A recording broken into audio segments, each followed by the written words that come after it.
This story took place in an old, abandoned farmhouse on the outskirts of a small town in rural Maine.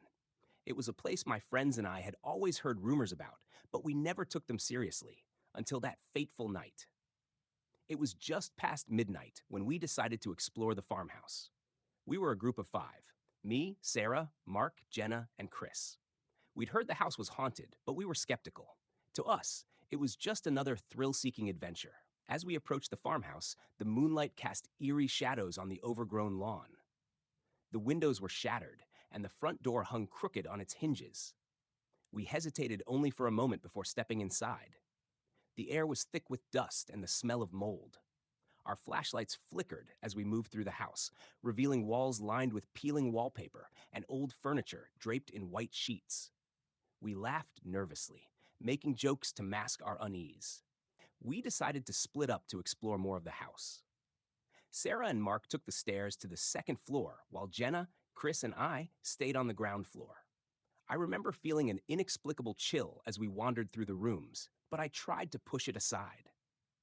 In the dim light, I noticed a small wooden door at the end of the hallway, partially hidden behind a tattered curtain.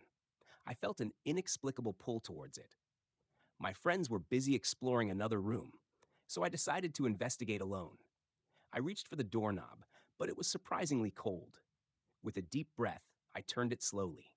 The door creaked open to reveal a small, dark room. As I stepped inside, I noticed an old rocking chair in the corner. It was covered in cobwebs, but there was something unsettling about it. I moved closer, and that's when I saw it: an old, faded photograph lying on the floor beneath the chair. I picked it up and saw a family of four smiling back at me. They looked happy, but something was off. Their eyes seemed too dark, almost as if they were staring right through me.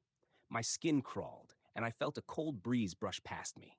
The air grew heavier, and the temperature seemed to drop suddenly. I turned around to leave the room, but the door slammed shut behind me. My heart raced as I tried to open it, but it wouldn't budge.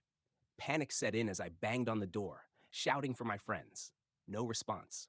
The rocking chair began to move on its own, creaking back and forth slowly. I could hear a faint whispering, like a distant, mournful lullaby.